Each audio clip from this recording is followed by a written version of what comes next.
अब छत्तीसगढ़ सरकार पतला धान की नीलामी करे बर जात है। यह निर्णय आज मंत्रिमंडल उप समिति की बैठक में लेगी। इस बैठक में खाद्य मंत्री अमरजीत भगत, परिवहन मंत्री मोहम्मद अकबर, सहकारिता मंत्री प्रेमसाय टेकाम और मंत्री उमेश पटेल ये बैठक में मौजूद रहेंगे। बैठक के बाद खाद्य मंत्री अमरजीत भगत ने बताया कि सरकार अब तक मोटा और कॉमन धान की नीलामी करत रही। वो बन कहन कि सरकार के पूरा कोशिश है कि 20 लाख मीट्रिक टन धान की नीलामी जल्दी ले जल्दी हो सके। ये कर बर नीलामी की प्रक्रिया में तेजी लाए जाए।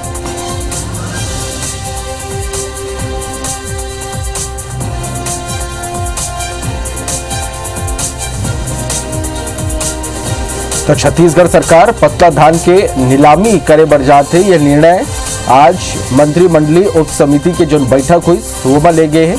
और ये बैठक में खाद्य मंत्री अमरजीत भगत, परिवहन मंत्री मोहम्मद अकबर, सहकारिता मंत्री प्रेमसाय टेकाम और मंत्री उमेश पटेल मौजूद रहे।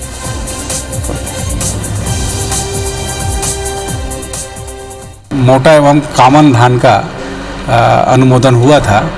आज पतले धान का भी अनुमोदन दिया गया है और इससे आगे लोगों को सहूलियत होगा और इसमें तेजी आएगी। लगातार ऑनलाइन नीलामी की प्रक्रिया चल रही है और उसी की आज बैठक थी जिसमें निर्णय लिया गया है कि धान का विक्रय अब तक जो सरना या मोटा जो धान था कॉमन ग्रेड का, उसके बारे में विक्रय की बात अब तक निर्णय लिया गया था, लेकिन आज जो है वो पतले धान के बारे में निर्णय लिया।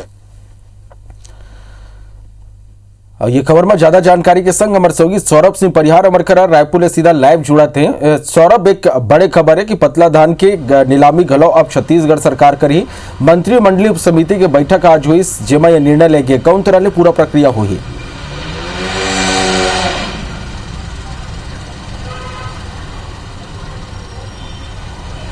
बिल्कुल, देखो छत्तीसगढ़ सरकार के पास 20 लाख से ज्यादा अतिशेष धान बचे हुए हैं और नीलामी की प्रक्रिया पिछले 1 महीने से चले आवत है। वो जब भी नीलामी के लिए बीडरमन की जो रेट प्राप्त होते ओला लेके मंत्रिमंडल उप समिति के जिन सदस्य है सबो जन एक साथ बैठते और बाद में निर्णय लिए जाते कि कौन सा रेट लिए जाए जेकर से राज्य सरकार ला नुकसान कम होवे। खबर किए देखे जाते कि कम से कम राज्य सरकार ला 20.5 लाख मीट्रिक टन धान के नीलामी करे ले लगभग 2000 करोड़ रुपए के नुकसान होही। लेकिन अब वही ला कोशिश करत है राज्य सरकार है कि ये नुकसान कम होवे तो ओला कैसे कम से कम कैसे प्लानिंग किए जाए, कैसे जिन बीडर मन से ज्यादा जिन दाम आए वो दाम में खरीदे जाए। तो अभी तक के हम देखें 3 से 4 बार में नीलामी की प्रक्रिया पूरी हो चुके है।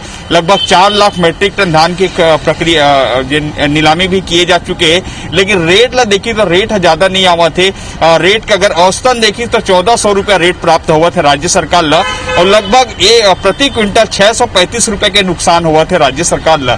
तो ऐसे में राज्य सरकार के हर बार जब मंत्रिमंडल उप समिति के बैठक होते तो यही ला ध्यान रखे जाते कि कम से कम नुकसान हुआ है। तो अब आज जन हम देखें कि अभी 3 से 4 पहली जन नीलामी हो चुके है वहाँ मोटा धान की नीलामी होती रही थी। लेकिन राज्य सरकार जिन खरीदी करे थे पतला धान भी खरीदी करे तो राज्य सरकार के पास लगभग 5 लाख मीट्रिक टन से ज्यादा पतला धान हो वो पतला धान के रेट ला जिन्हें ज्यादा मिला। एक स्थिति राज्य सरकार है कई तरीके के जिन्हें रणनीति बना थे, कई लोगन मन से बात करे थे जिन बीडर मना है और रेट में बिल्कुल सौरभ बड़े निर्णय सरकार ले। बहुत बहुत धन्यवाद आप मन की पूरा जानकारी पर।